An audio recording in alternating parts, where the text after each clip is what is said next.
The phone buzzed on the kitchen counter while Simone Carter stirred her mother's gumbo recipe, the one she'd been perfecting for 8 years of marriage. The steam rose up, carrying memories of Sunday dinners and promises made over candlelight. Her fingers were still damp when she reached for the phone, leaving tiny water droplets on the screen as she read the message from Derek. "Don't call or come over. We're done." 6 words. 8 years reduced to 6 cold words sent through a screen at 9:47 p.m. on a Thursday night. Simone's hand trembled. She read it again. Then again. The wooden spoon slipped from her other hand and clattered against the pot, splashing roux across the stovetop. She didn't move to clean it. Her legs felt disconnected from her body as she sank onto the kitchen floor, the phone still glowing in her palm. "Got it," she typed back. 2 words. Her fingers moved on autopilot while her brain struggled to process what was happening. The delivered check mark appeared instantly. Then the read receipt. 3 dots appeared, disappeared, appeared again. Nothing came through. Simone waited, sitting on the cold tile floor of the home they'd bought together 3 years ago, the home where they'd planned to raise children, grow old, build a life that meant something. The gumbo started to burn. The smell brought her back to her body, and she stood on shaking legs to turn off the stove. The pot was ruined. The meal was ruined. Everything was ruined, and she didn't even know why. Her phone buzzed again. For a moment, hope flared in her chest. Maybe he'd made a mistake. Maybe there was an explanation. But it was just a notification from the bank app. She opened it automatically, her administrator's brain still functioning even while her heart was shattering. A transaction from 3 hours ago. $4,200 withdrawal from their joint savings. The account they'd been building for the down payment on a bigger house. Then another notification loaded. $1,800 charged to their joint credit card at a jewelry store she didn't recognize. Simone's throat tightened. She opened their shared banking app with trembling fingers. More transactions appeared as she scrolled. Dinners at expensive restaurants on nights when Derek said he was working late. Hotel charges in their own city. Flowers purchased from a florist downtown, none of which had ever arrived at their home. The evidence scrolled past like a nightmare she couldn't wake up from. 3 months of lies, stacked up in neat rows of debits and charges. 3 months of "baby, I'll be home late," and "the project deadline got moved up, and you know how demanding my boss is." She called him anyway. The phone rang once before going to voicemail. He'd blocked her number. Simone sat back down on the floor, her back against the kitchen cabinets. The overhead light buzzed softly. The clock on the microwave blinked 10:03 p.m. Outside, she could hear Mrs. Patterson watering her garden, the spray of the hose hitting the concrete in steady rhythm. Normal sounds. Normal life continuing while hers fell apart. She thought about calling her mother, but what would she say? "Mama, Derek left me via text message and I don't know why." The words felt too humiliating to speak out loud. Her mother had warned her about moving too fast, about getting married after only knowing him for 18 months. But Derek had been so sure, so confident, so ready to build a life together. He'd said all the right things about partnership and forever. Her phone buzzed with another bank notification. This time it was their joint checking account, the one they used for bills and groceries. Another withdrawal, $2,500. From an ATM across town near his office. Simone's sadness began shifting into something sharper. He wasn't just leaving. He was stealing from her on his way out. She stood up, her decision made in an instant. If Derek wanted to communicate through screens and transactions, she could do that too. She opened her laptop and logged into their accounts. Within 15 minutes, she transferred half of everything that remained into her personal account, the one she'd kept from before the marriage, the one Derek had suggested she close because married people should share everything. Thank God she kept it open. The transfers went through smoothly. $6,800 from savings. $3,200 from checking. Half of the money market account they'd opened last year. Her hands didn't shake anymore. Her tears had dried. Something cold and clear had settled over her, a kind of calm she'd never felt before. She wasn't going to beg. She wasn't going to chase him down or show up at his office demanding answers. She'd given him 8 years of loyalty, trust, and love. If he wanted to throw that away with a text message, then she would let him go. But she wouldn't let him destroy her in the process. Simone closed the laptop and walked to their bedroom. Her hands moved with purpose now as she pulled out her suitcase from the closet. She packed methodically clothes, toiletries, her grandmother's jewelry box, the photo albums from before Derek, her important documents. Everything that was hers and hers alone. By midnight, her car was loaded. She took one last look at the house that had been supposed to be their forever home. The paint color they'd argued about for weeks before choosing the perfect warm beige. The garden she'd planted in the backyard. The porch swing where they'd spent summer evenings talking about their future. All of it felt like it belonged to a different person now. A person who'd believed in happy endings and kept promises. Simone locked the door behind her and drove to her mother's house across town. Nadine would still be awake. She always stayed up late watching her crime shows. The porch light would be on. There would be questions, but there would also be arms to hold her when the shock wore off and the real pain began. As she pulled out of the driveway, Simone glanced at her phone one more time. No new messages. No explanations. Just silence and the ghost of a marriage that had ended with 6 cold words. She drove through the quiet streets of their neighborhood, past the park where they used to walk on Sunday mornings, past the coffee shop where Derek had first told her he loved her. The city lights blurred through her windshield, and she realized she was crying again, not the desperate, confused tears from earlier, but something deeper. Grief for the life she thought she was building. Anger at the man who'd stolen her faith and promises. But underneath all of it, buried deep but beginning to surface, was something unexpected. Relief. Because if Derek could do this, could end everything with a text message and drain their accounts without a word, then maybe she'd been living with a stranger all along. And maybe, just maybe, she was better off finding out now than wasting any more years on a man who'd never really seen her at all. Nadine Brooks opened the door before Simone could knock. She stood there in her purple robe, her silver-streaked braids wrapped in a silk scarf, her face shifting from surprise to understanding in seconds. Mothers always knew. "Baby," she said softly, and that single word broke something loose in Simone's chest. She fell into her mother's arms right there on the porch, her suitcase forgotten by her feet. Nadine held her tight, one hand stroking her back in the same rhythm she'd used when Simone was 5 years old and had fallen off her bike. The same rhythm that had comforted her through her father's death, through college rejections, through every hurt that had ever needed healing. "Come on inside," Nadine murmured. "Let's get you settled." The house smelled like lemon furniture polish and the lavender sachets Nadine kept in every room. Simone's childhood home, updated over the years but still holding the same warmth, the same sense of safety. The TV was on in the living room, a crime show frozen mid-scene where Nadine had paused it. Simone sank onto the familiar couch while her mother brought in her suitcase and closed the door. Then Nadine disappeared into the kitchen, and Simone heard the sounds of a kettle being filled, the click of the stove igniting, the cabinet opening where the tea was kept. Something's never changed. Nadine Brooks fixed everything with tea first, then talked.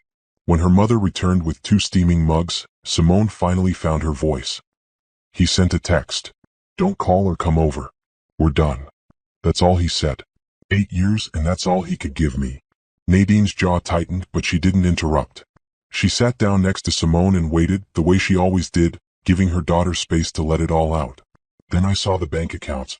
He's been spending our money on someone else for months. Hotels, restaurants, jewelry that never came home. He cleaned out the savings tonight, took thousands of dollars. Just took it. Like I was nothing. Like we were nothing." "Did you transfer your half?" Nadine asked, her voice level. "Yes. I got what I could before he took it all." "Good girl." Nadine squeezed her hand. "I raised you right. Now tell me the rest." Simone told her everything: the burned gumbo, the blocked phone number, the feeling of sitting on the kitchen floor while her life fell apart. She talked until her tea went cold, until the words ran out and only exhaustion remained. "You can stay here as long as you need," Nadine said. "Your room's still set up. Nobody's touched it." "I don't understand how I missed it," Simone whispered. "How did I not see what he was doing?" "Because you loved him and you trusted him, and that's what you're supposed to do in a marriage. You weren't blind, baby. He was a liar. There's a difference." Nadine stood and pulled Simone to her feet. "Come on. You need sleep. Tomorrow we'll figure out the rest." Simone's childhood bedroom looked exactly as she'd left it when she moved out 8 years ago. Her old posters were gone, replaced with framed family photos, but the bed had the same quilt Nadine had made, the walls were still painted the soft green Simone had chosen at 16. The bookshelf still held her high school yearbooks and college textbooks. She changed into an old t-shirt from the drawer. Somehow her mother had kept clothes here for her all this time and crawled under the covers. The bed felt smaller than she remembered, but safer too. No one could hurt her here. Sleep came in fits and starts. Every time she closed her eyes, she saw Derek's face, heard his voice saying the lies she believed. At 3 a.m. she gave up trying and went downstairs for water. The kitchen light was on. Nadine sat at the table with her Bible open, a notebook beside her covered in her neat handwriting. "Can't sleep either?" Simone asked. Been praying, Nadine said. And making a list. A list of what? Things you need to do. Nadine pushed the notebook across the table. First thing tomorrow you need a lawyer. I already texted Camille Green, she goes to our church, handles divorces. She's expecting your call. Simone looked at the list. Her mother had written everything down. Lawyer, bank accounts, credit cards, change passwords, cancel joint memberships, file for separation. It was overwhelming and comforting at the same time. How do you know all this? Simone asked. Your Aunt Rita went through this 15 years ago. I helped her then, learned what needed doing. Nadine's face softened. I never thought I'd need this knowledge for my own daughter. But here we are and we're going to get through it. I thought he loved me, Mama. Maybe he did in his own broken way. But love isn't just a feeling, baby. It's a choice you make every single day. He stopped choosing you a long time ago. Nadine reached across the table and took Simone's hands. But you're going to choose yourself now. Every single day from here on out, you're going to choose you. Simone nodded, tears sliding down her cheeks again. But these tears felt different, less about Derek and more about the woman she was going to have to become. Stronger, harder, less trusting. Don't do that, Nadine said, reading her face like she always could. Don't let him make you bitter. You're going to hurt for a while and that's okay. But you're also going to heal, and when you do, you'll still be the same loving, trusting person you've always been. Just wiser. Just stronger. I don't feel strong. Strength isn't about how you feel, baby. It's about what you do when you feel broken. Nadine stood and pulled Simone into another hug. Now come on. Let's try to get some sleep. Tomorrow starts your new life, whether you're ready or not. They went upstairs together, and this time when Simone lay down, sleep came easier. She dreamed of storms and floods, of houses washing away and solid ground appearing beneath her feet. When she woke at dawn, sunlight was streaming through the window, and she could hear her mother downstairs making breakfast. The smell of bacon and eggs drifted up the stairs. Normal sounds. Normal life beginning again, different than before but still moving forward. Simone picked up her phone and looked at it for a long moment. Still no messages from Derek. Part of her had hoped he'd reach out, explain, apologize. But there was only silence. She opened her contacts and found Camille Green's number that her mother must have added during the night. She typed out a message. Hi, this is Simone Carter. My mother Nadine Brooks gave me your contact. I need a divorce attorney. Can we meet today? The response came within minutes. I'm so sorry you're going through this. I can see you at 2 p.m. My office is downtown. I'll text you the address. Bring any financial documents you have. Simone took a deep breath. This was real now. She was really doing this. She got dressed in clothes from her suitcase and went downstairs. Nadine was at the stove, plating food like she'd been expecting Simone to wake up at exactly this moment. Eat, Nadine commanded. You've got a lawyer to meet today. Can't do that on an empty stomach. Simone sat down at the kitchen table where she'd eaten thousands of meals growing up. The bacon was crispy the way she liked it. The eggs were scrambled with cheese and peppers. Her mother had even made her favorite cinnamon toast with butter. Thank you, Simone said, and she wasn't just talking about the food. Nadine smiled and sat down across from her with her own plate. That's what mothers are for, baby. Catching you when you fall and helping you find your feet again. They ate in comfortable silence, and for the first time since reading that text message, Simone felt something other than pain. She felt held, supported, loved in a way that didn't come with conditions or lies. Whatever happened next, she wouldn't face it alone. Camille Green's office was nothing like Simone expected. Instead of cold marble and intimidating leather furniture, it felt warm and lived in. The walls were covered with artwork from local black artists, and the waiting room had comfortable chairs with colorful throw pillows. A small fountain burbled in the corner, and soft jazz played through hidden speakers. A receptionist with kind eyes and locks pulled into a high bun smiled at Simone. Mrs. Carter? Miss Green is ready for you. Right through that door. Simone's hands were sweating as she walked into the office. Camille Green stood up from behind her desk, a tall woman with dark brown skin, natural hair cut into a short, stylish afro, and sharp eyes that somehow managed to be both assessing and compassionate at the same time. Simone, she said, extending her hand. I'm Camille. Please sit down. Can I get you water, tea, coffee? Water would be good. Simone's voice came out smaller than she intended. Camille poured water from a pitcher into a glass and handed it to her, then sat down in the chair next to Simone instead of behind her desk. I want you to know that everything you tell me stays between us. This is a safe space. I've helped dozens of women through this process, and I promise you you're going to be okay. Simone nodded, not quite believing it yet, but wanting to. Nadine told me a little bit about what happened. Why don't you start from the beginning and tell me everything? Don't leave anything out, even if you think it's not important. So Simone told her story again. The text message, the bank accounts, the evidence of infidelity, the blocked phone number. As she talked, Camille took notes on a legal pad, occasionally asking clarifying questions but mostly just listening. When Simone finished, Camille set down her pen and looked her straight in the eye. First thing I want to say is this. What he did was cowardly and cruel, but it was also stupid. He left you a paper trail a mile long. That's going to work in your favor. How? Georgia is an equitable distribution state. That means marital property gets divided fairly, which usually means equally. But judges have discretion to award more to one party if the other party engaged in misconduct that affected the finances. Camille flipped through her notes. The withdrawals he made after sending that text? That's called dissipation of marital assets. You can't just drain accounts and spend your money on an affair. You're going to get that back. I am? Yes. And depending on what else we find, you might get more than just half. Camille leaned forward. I'm going to need you to pull every financial statement you can access, bank accounts, credit cards, investment accounts, retirement funds, everything. Can you do that? Yes. Good. I'm also going to need you to document everything you know about his affair. Dates, times, any communication you've seen. Do you know who she is? No. I just know she exists. We'll find out. Does Derek own any major assets separately from you? He has a car in his name only. A Lexus he bought 2 years ago. And there's his 401k from work. Those are marital assets too, even if they're in his name alone. We'll be going after half of everything acquired during the marriage. Camille made more notes. Do you work? Yes. I'm an administrator at Mercy General Hospital. I make about $60,000 a year. What does Derek do? He's a project manager at a tech company. He makes around $90,000. Camille nodded. Given the income difference and the length of the marriage, we might be able to get you some temporary support while the divorce is pending. How do you feel about that? Simone hesitated. Part of her wanted to say she didn't need anything from Derek, that she could handle it on her own. But the practical part of her brain, the part that had managed hospital budgets for years, knew that pride didn't pay bills. I'll take whatever I'm entitled to, she said. Good answer. Now here's how this is going to work. I'm going to file for divorce and for temporary orders. That means we ask the court to divide financial responsibilities while the divorce is pending. We'll request that Derek pay half the mortgage if you're staying in the house, or we'll request exclusive use of the house if he's already moved out. We'll also ask the court to freeze all joint accounts so he can't take any more money. He's already blocked me from his location and his phone.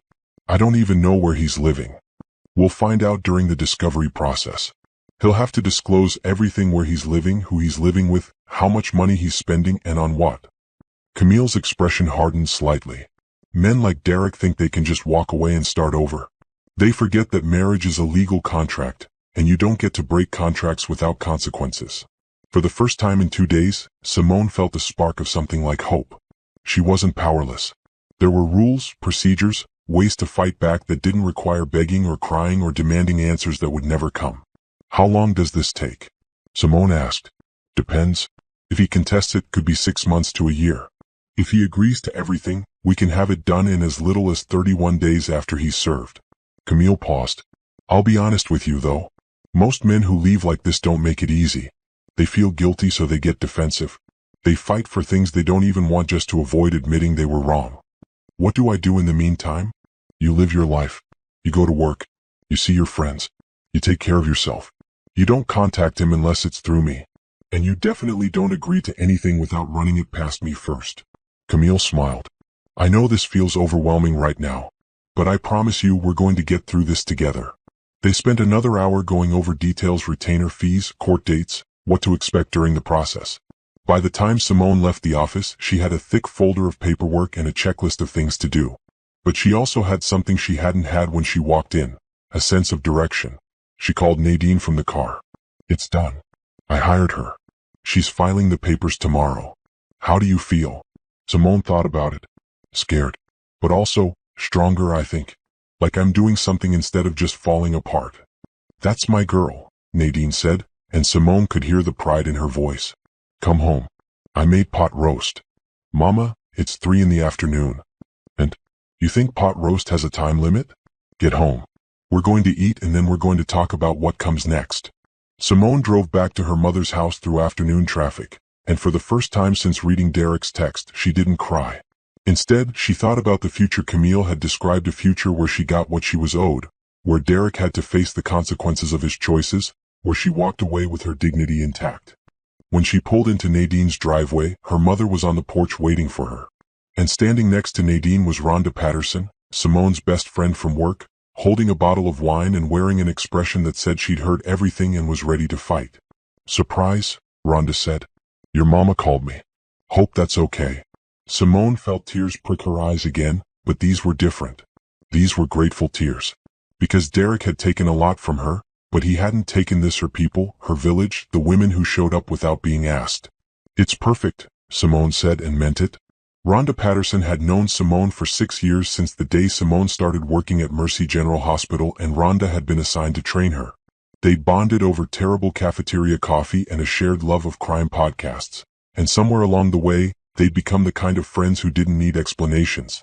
Now Rhonda sat at Nadine's kitchen table, pouring wine into 3 glasses while Nadine brought out the pot roast. Okay, Rhonda said, sliding a glass toward Simone. I already know the basics because your mama filled me in. But I need details. What exactly did that fool say in the text? Simone repeated the message for what felt like the 100th time. Don't call or come over. We're done. That's it? Just 6 words. Rhonda's voice rose. 6 words after 8 years? That's all I got.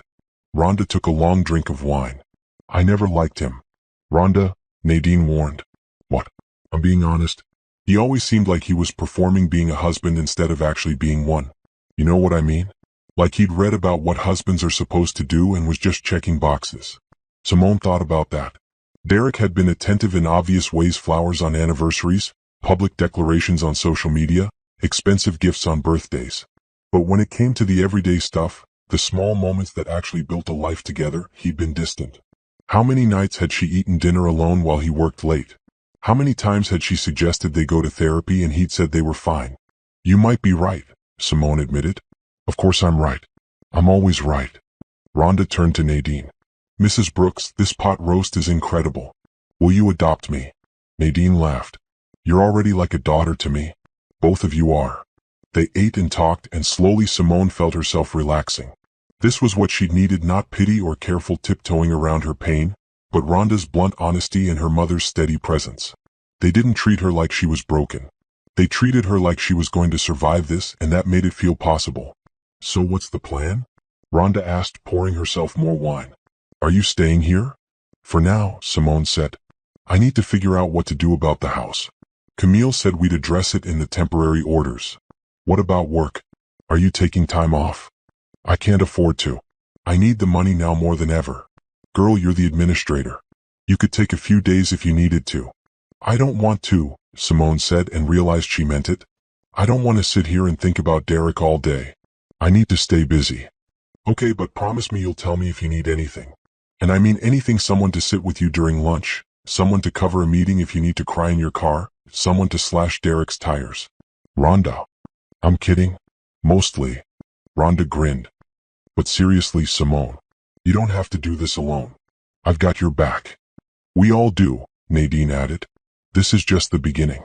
You're going to have good days and bad days. The important thing is to keep moving forward. Later that night, after Rhonda had gone home and Nadine had gone to bed, Simone sat in the backyard with her phone.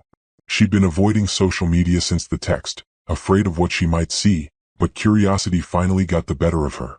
Derek's Instagram was still public. His last post was from a week ago, a photo of his lunch at some upscale restaurant downtown. The caption said, "Sometimes you need to invest in yourself." Simone stared at it, trying to read meaning into the words. Had that been a message? A hint that he was planning to leave? She scrolled further back. There was a photo of them from their anniversary 2 months ago.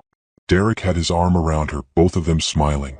The caption said, 8 years with my beautiful wife. Here's to forever. Forever had lasted 2 months after that post. Simone's finger hovered over the unfollow button, but she couldn't bring herself to press it.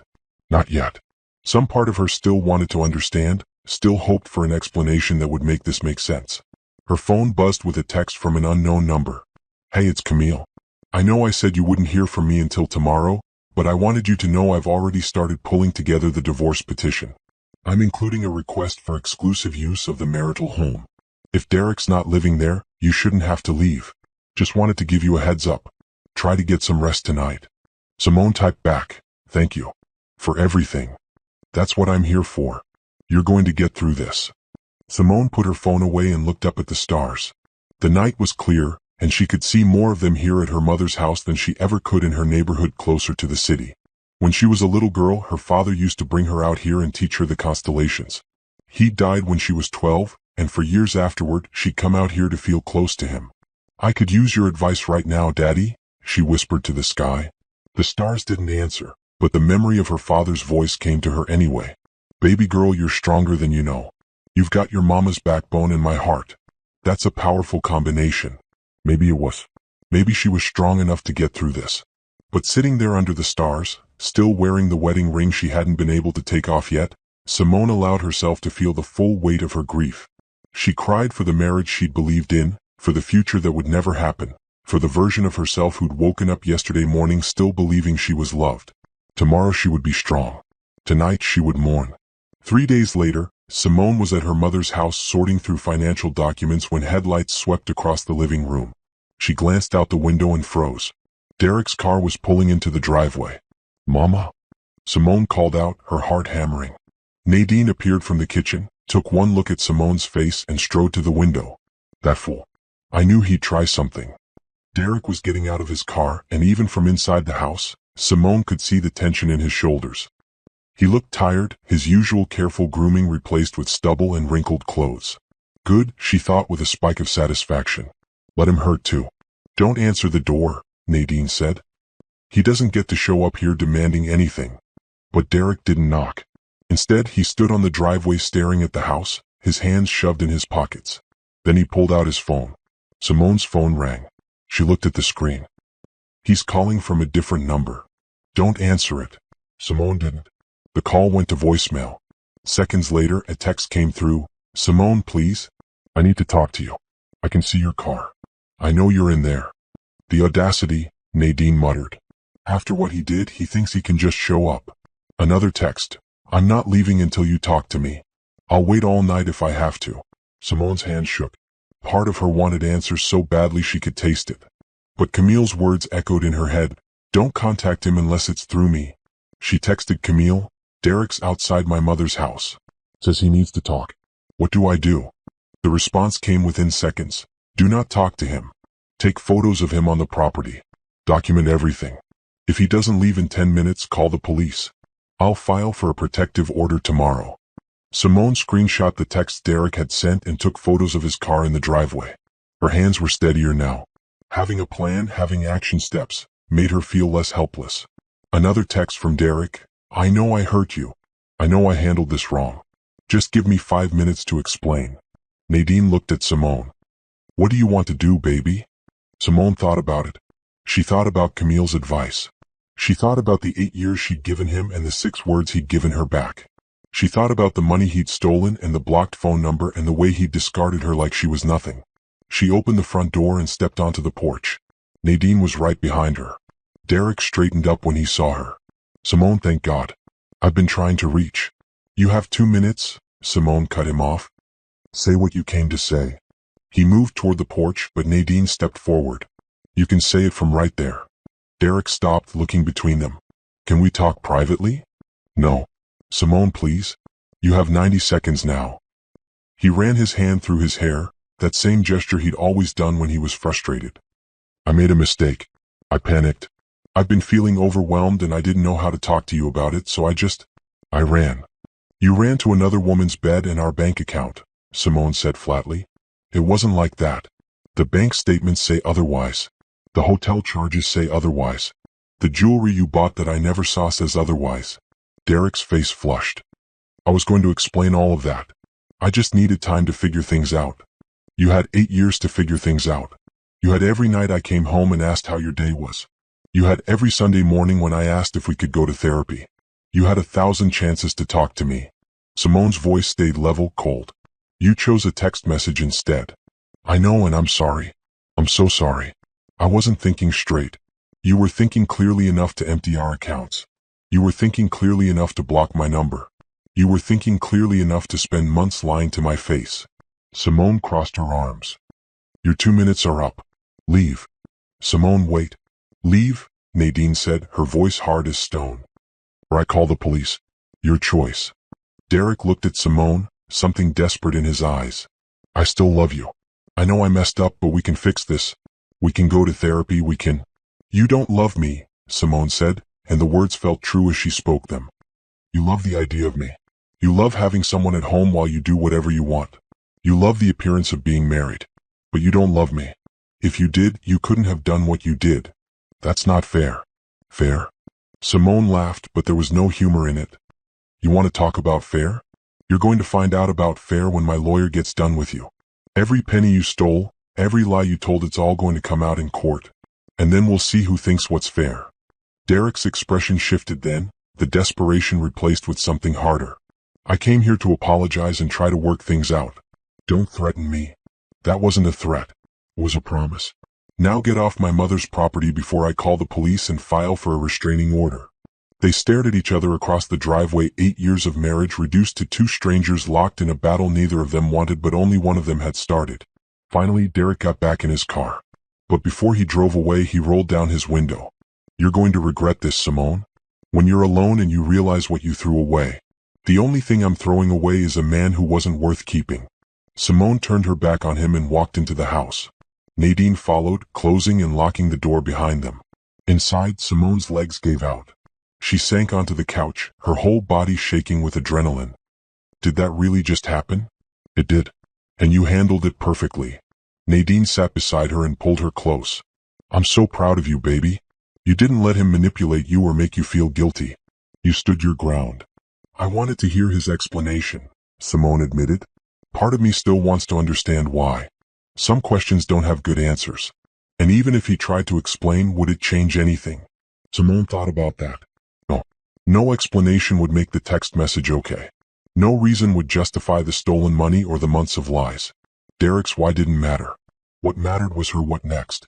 She texted Camille, he left. I have photos and screenshots of everything.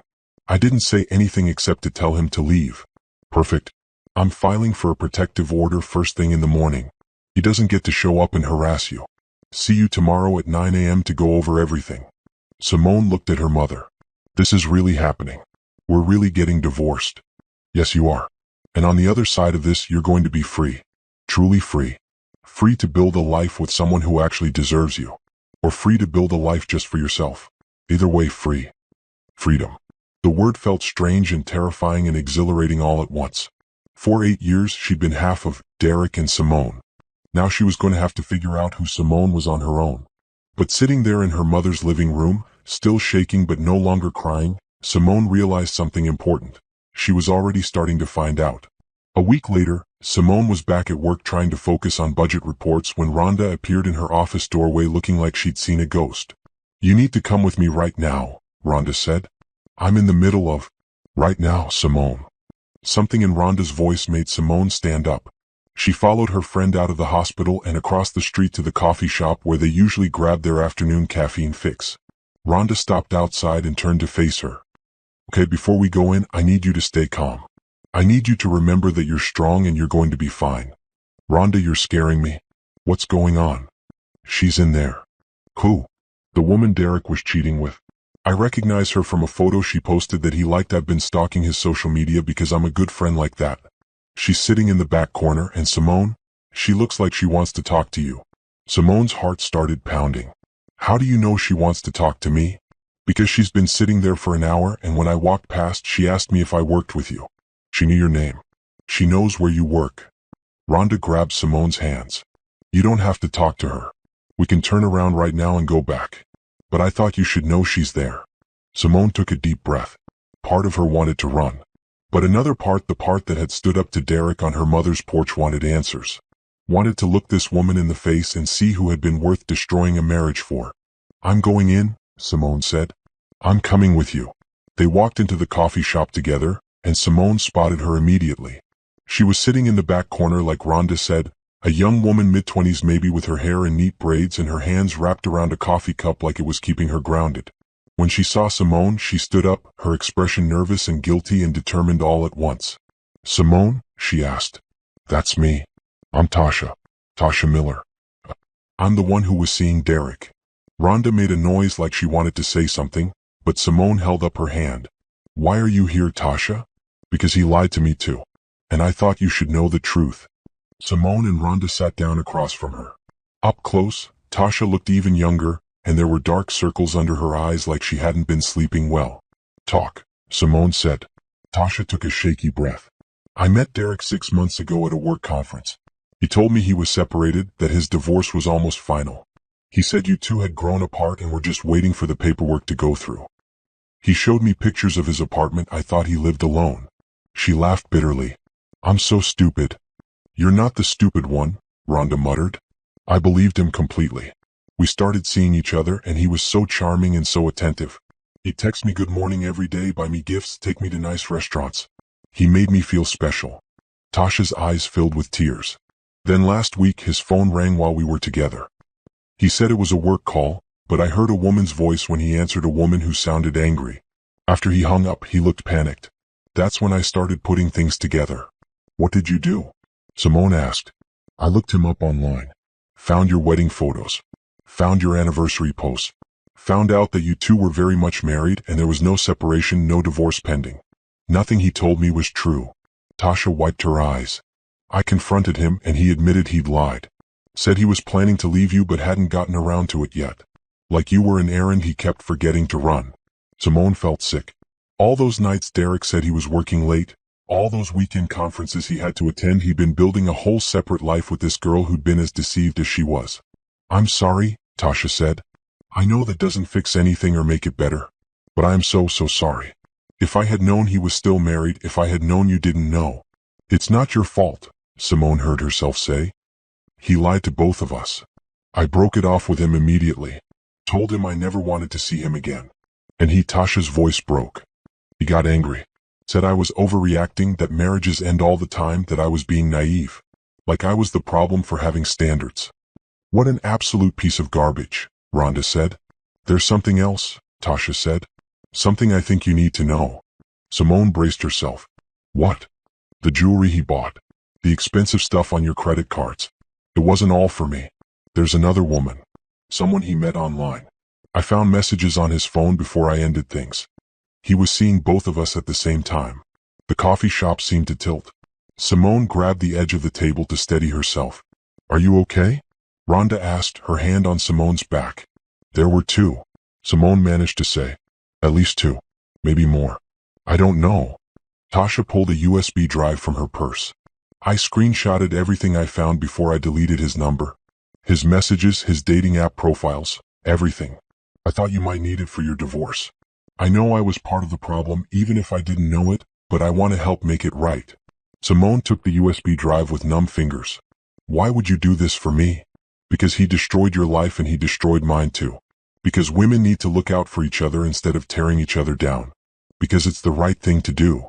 Tasha stood up. "I hope you take him for everything he's worth. And I hope you find someone who actually deserves you." She walked out of the coffee shop, leaving Simone and Rhonda sitting in stunned silence. "Did that really just happen?" Rhonda finally asked. "I think so." Simone looked at the USB drive in her hand. There were two women. Maybe more. "Simone, this is good. I know it doesn't feel good, but this is ammunition. This is evidence.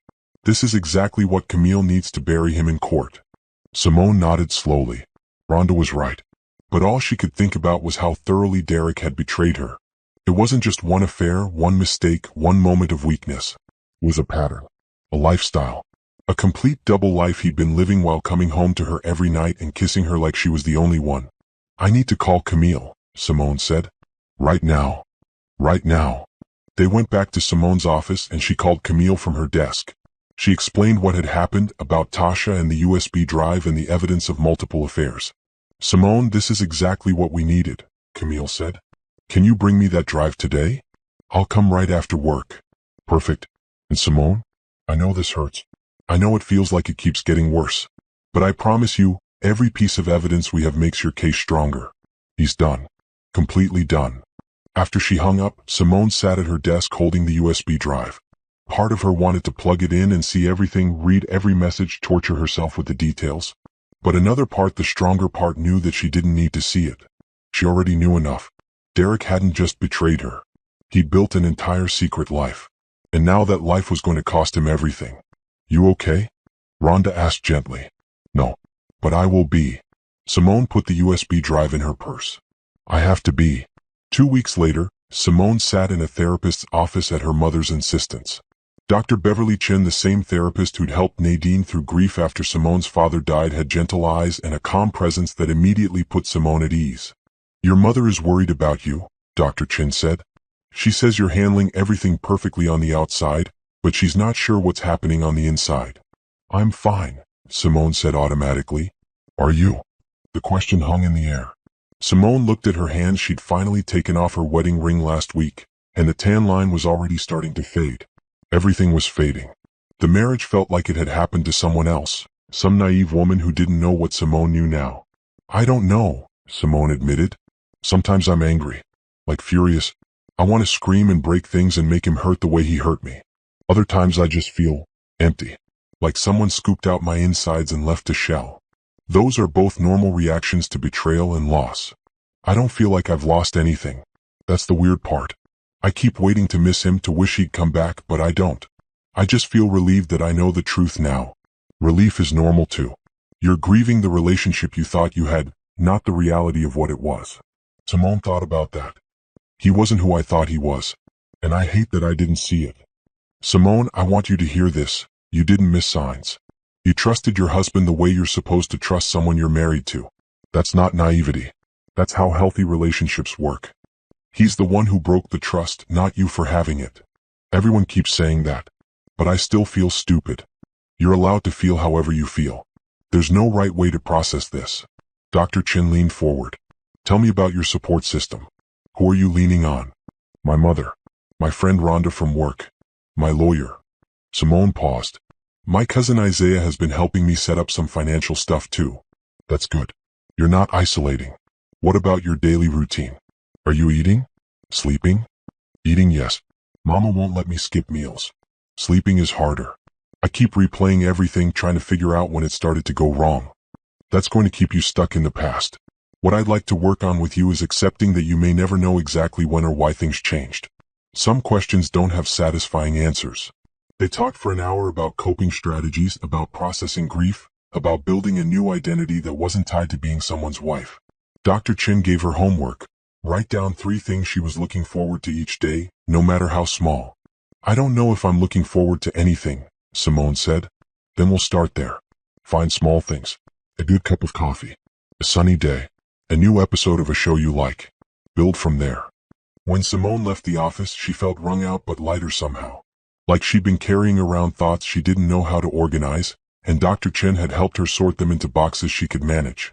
She went back to her mother's house and found Isaiah in the kitchen with Nadine, both of them hovering over a laptop. "What's going on?" Simone asked. Isaiah looked up. Her cousin was 25, worked in tech, and had his mother's same analytical mind. "Auntie Nadine told me you might be interested in starting something of your own. So I've been researching business structures." "Starting what?" "A consulting business," Nadine said. "You've been managing hospital administration for years. You know that world inside and out. Isaiah thinks you could consult for smaller medical practices that need help with their operations." Simone hadn't thought about that. She'd been so focused on surviving the divorce that she hadn't thought about what came after. "I don't know the first thing about running a business," Simone said. "That's what I'm here for," Isaiah said. "I can help you set up an LLC, build a website, handle the tech side. You just have to do what you already do at work, help people organize their chaos." "Why would anyone hire me?" "Because you're good at what you do. And because independent practices are desperate for help from someone who understands healthcare but doesn't cost as much as a full-time administrator." Isaiah pulled up a spreadsheet. "I ran the numbers. If you got just 3 clients paying $3,000 a month each, that's $9,000 a month more than you're making at the hospital. And you'd be your own boss." Simone sat down, looking at the numbers. It seemed impossible. But then again, 2 months ago, the idea of getting divorced had seemed impossible too. "I need to focus on the divorce first," Simone said. "Of course. But think about it. When you're ready to start building your new life, this could be part of it. That night, Simone couldn't sleep again. But instead of replaying the past, she found herself thinking about the future. About what it would be like to work for herself, to build something that was entirely hers, to have control over her own schedule and her own success. She pulled out her phone and started making notes. Potential services she could offer, practices she knew that might need help, skills she had that were marketable. By the time she finally fell asleep at 2 a.m., she had 3 pages of ideas. The next morning she texted Isaiah, "Let's talk more about the business idea. I think I'm interested." His response came immediately, "Let's do it. You're going to be amazing." Simone read the text 3 times, and for the first time since reading Derek's breakup message, she felt something that wasn't anger or grief or relief. She felt hopeful. The temporary orders hearing was set for a Thursday morning in October. Simone wore a navy blue suit her mother had helped her pick out, her hair pulled back in a sleek bun, her face carefully made up to hide the fact that she'd barely slept. Camille met her outside the courtroom. "Ready?" "No. But let's do it anyway. That's the spirit. Remember, don't react to anything he says. Don't make eye contact unless you have to. Let me do the talking." They walked into the courtroom, and Simone saw Derek for the first time since that night at her mother's house. He was sitting with his own lawyer, a man in an expensive suit who looked bored. Derek was wearing his best charcoal suit, the one he'd worn to their wedding reception. Simone felt a flash of anger at that choice. How dare he wear that suit here, in the place where they were tearing apart what that suit had once celebrated? The judge entered, a black woman in her 60s with sharp eyes and no-nonsense demeanor. Judge Patricia Robinson. Camille had told Simone this was good luck. Judge Robinson was known for not tolerating financial games in divorce proceedings. "We're here for temporary orders in Carter versus Carter," the judge said. "Counselors, please present your positions." Camille stood. "Your Honor, Mrs. Carter is requesting exclusive use of the marital home, an equal division of the remaining marital funds, and temporary support while the divorce is pending." Mr. Carter abandoned the marriage without warning via text message, then proceeded to dissipate marital assets by withdrawing over $8,000 from joint accounts and running up credit card debt for personal expenses related to extramarital affairs. Derek's lawyer stood. "Your Honor, my client disputes the characterization of." "Does your client dispute sending the text message?" Judge Robinson interrupted. "Well, no, but does your client dispute the withdrawals and charges?" "The withdrawals were from joint accounts that he had every right to access. After telling his wife not to contact him? That sounds like dissipation of assets to me." Judge Robinson looked at Derek. "Mr. Carter, did you have an affair?" Derek shifted in his seat. "Your Honor, I don't see how that's relevant to." "It's relevant because if you spent marital money on another woman, that affects how I'm going to divide things. Did you or did you not have an extramarital affair?" "Yes," Derek said quietly. "How many?" What? How many affairs did you have during your marriage to Mrs. Carter?" Derek's lawyer tried to intervene. "Your Honor, I don't think my client should be required to." "He doesn't have to answer. But if he doesn't, I'm going to assume the worst and rule accordingly." Judge Robinson looked at Derek expectantly. "2, Derek said. Then after a pause, "Maybe 3. I'm not sure if the online thing counts as an affair." Simone felt Camille's hand on her arm, a reminder not to react. But inside she was screaming. 3. He just admitted to 3 affairs in front of a judge. Judge Robinson's expression didn't change, but Simone saw something flash in her eyes. "Mr. Carter, did you spend marital funds on these affairs?" "Some, yes." "How much?" "I don't know exactly." "Guess." Derek looked at his lawyer, who nodded reluctantly. "Maybe 15,000 over the past 6 months." The courtroom was silent. Simone did the math in her head. $15,000 of their money, spent on women who weren't her. Money they could have saved for the house they wanted, the children they'd talked about having someday. "Your Honor," Camille said, "we have evidence of every transaction, along with testimony from one of the affair partners confirming Mr. Carter's deception. We're requesting that Mrs. Carter be awarded 100% of the remaining marital funds as compensation for the dissipated assets, in addition to the other relief requested." "Motion granted," Judge Robinson said without hesitation. "Mr. Carter, you will transfer all remaining funds from joint accounts to Mrs. Carter within 5 business days. You will also make payments of $1,500 per month to Mrs. Carter as temporary support until this divorce is final.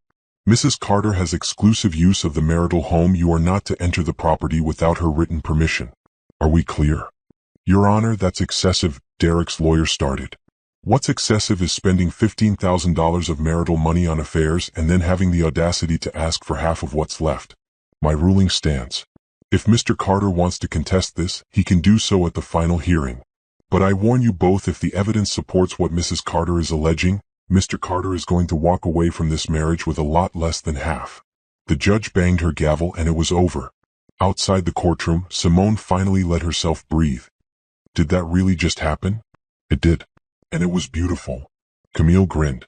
Judge Robinson just gave us everything we asked for. The final divorce will take longer, but you've got financial security while we wait. And Derek just admitted to multiple affairs on the record that's going to tank any chance he has of getting a fair division of assets. He looked so shocked. Because he thought he could walk away clean. Thought he could take whatever he wanted and you'd be too hurt or too scared to fight back. He was wrong. Simone looked back at the courthouse. Through the window, she could see Derek arguing with his lawyer in the lobby. He looked angry, cornered, desperate. For a moment, she felt something almost like pity. Then she remembered the text message, the stolen money, the 3 affairs, and the pity evaporated. What happens now? Simone asked. Now he transfers the money, you move back into your house, and we start preparing for the final hearing. We'll go after his 401k, his car, everything. And based on what happened in there today, I think we're going to win big. Simone nodded. She was still processing, still trying to believe that she'd just won something. That the judge had listened to her, believed her, and ruled in her favor. Her phone buzzed. It was Nadine. How did it go? Simone typed back. We won. I'm coming home. Can you help me pack? I'm moving back into my house. The response was immediate. I'll start making calls. You're going to have so much help you won't know what to do with it. I'm proud of you, baby. Rhonda's text came next. Heard from your mama. Simone, you did it. Drinks this weekend to celebrate? Then Isaiah. Auntie Nadine told me. Congrats. Ready to talk about that business plan now? Simone stood on the courthouse steps reading messages of support and love, and she realized something important. Derek had taken a lot from her. But he hadn't taken her people. He hadn't taken her strength. He hadn't taken her future. All of that was still hers. Ready to go? Camille asked. Ready, Simone said. And for the first time in 2 months, she meant it. Moving back into the house should have felt triumphant, but instead it felt strange. Simone walked through rooms that still held memories of Derek, his chair in the living room, the coffee maker he'd insisted they buy, the paint color he'd picked for the bedroom. Everything looked the same but felt different, like a museum of someone else's life. Nadine, Rhonda, and Isaiah arrived within an hour of each other, all carrying boxes and cleaning supplies and enough food to feed an army. First things first, Nadine announced. We're changing this house. Anything that reminds you of him gone. We're making this your space. Mama, I can't afford to redecorate the whole house. Who said anything about spending money? We're getting creative. Nadine opened her bag and pulled out paint samples. Isaiah's bringing his truck tomorrow. We're hauling Derek's chair to Goodwill and rearranging everything. Rhonda was already in the kitchen. This coffee maker is ridiculous. We need 17 settings. I'm ordering you a simple one that actually works. And I'm setting up your home office, Isaiah called from the spare bedroom. If you're going to start this consulting business, you need a professional workspace. Simone watched her people take over her house, and for the first time since moving back in, she felt like she could breathe. They weren't asking her permission or waiting for her to direct them. They were just doing what needed to be done the way family does. By the end of the weekend, the house looked completely different. They'd painted the bedroom a soft sage green that Simone had always loved. Derek's leather chair was gone, replaced with a cozy reading nook Nadine had created with things from her own house. The kitchen felt lighter with new curtains and the old coffee maker donated. The spare bedroom was now a proper office with a desk, bookshelves, and everything Isaiah said she'd need for her business. It doesn't even feel like the same place, Simone said, looking around. That's the point, Rhonda said. This is your house now. Your sanctuary. No ghosts allowed. They ordered pizza and ate sitting on the floor of the living room, just the 4 of them, laughing and talking about everything except Derek. Nadine told stories about church gossip. Rhonda complained about her dating life. Isaiah showed them a new app he was developing. It was normal and easy and exactly what Simone needed. I've been thinking about Pastor Elaine's offer, Nadine said during a lull in conversation. What offer? Simone asked. She wants to do a blessing ceremony at the church for people starting new ventures. She knows about your business idea and thinks it would be good for the community to support you. Mama, I haven't even officially started yet. So, you start officially now. Isaiah's got the LLC paperwork ready. You've got 3 potential clients already interested. You've got this office set up. What are you waiting for? Simone looked around at her mother, her friend, her cousin, all of them looking at her with such confidence, such certainty that she could do this. I'm scared, she admitted. What if I fail? Then you fail, Isaiah said simply, and you try something else. But Simone, you're not going to fail. You're too good at what you do. And even if you do fail, which you won't, you'll have tried. You'll have bet on yourself. Rhonda raised her glass of wine. To betting on yourself. They all clinked glasses, even Isaiah with his soda, and Simone felt something shift inside her chest. Maybe she could do this. Maybe this divorce, as painful as it was, had freed her to take risks she wouldn't have taken otherwise. That week, Simone filed the LLC paperwork for Carter Consulting Services. Isaiah built her a website. Nadine spread the word at church and through her network of friends. Rhonda told everyone at the hospital and connected Simone with 3 small medical practices that needed help. By the end of the month, Simone had her first official client, a family medicine practice that was drowning in paperwork and billing issues. They wanted her to come in 3 days a week to help them restructure their operations. The contract was for 6 months with the possibility of extension. $9,000 over 6 months, Simone told Nadine over dinner. That's real money.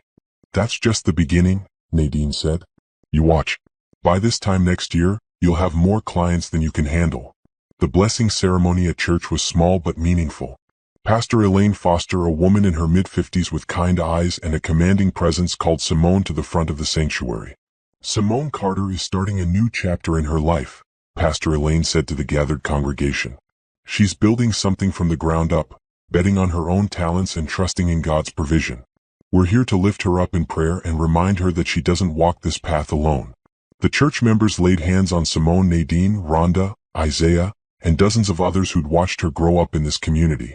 They prayed for her success, her peace, her healing.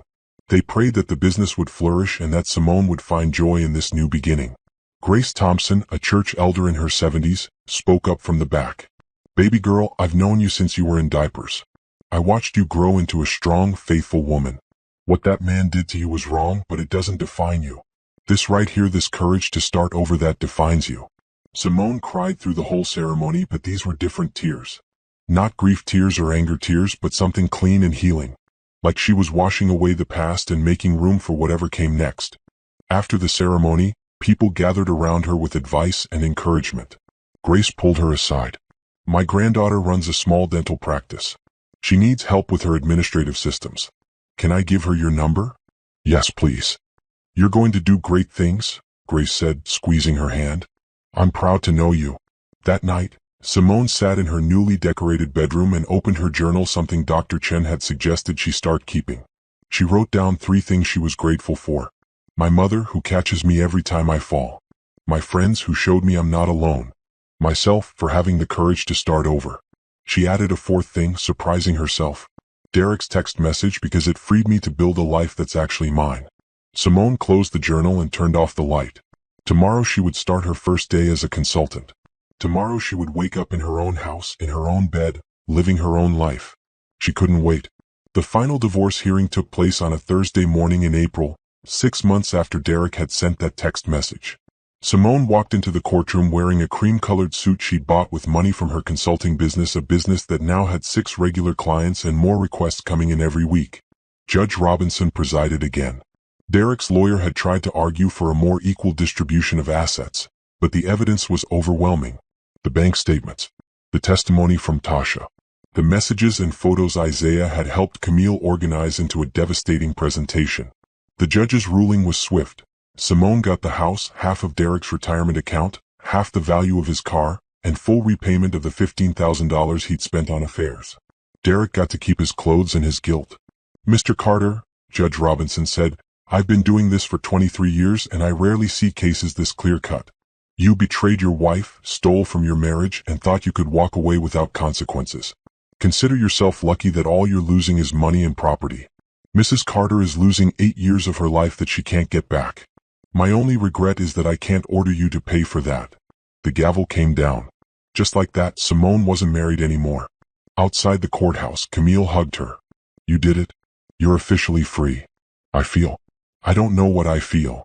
You'll figure it out. But Simone, you should be proud of yourself. You could have rolled over and let him take whatever he wanted. Instead, you fought for what you deserved. Not every woman has that strength. Simone went back to her office, the spare bedroom that didn't feel spare anymore, but professional and purposeful.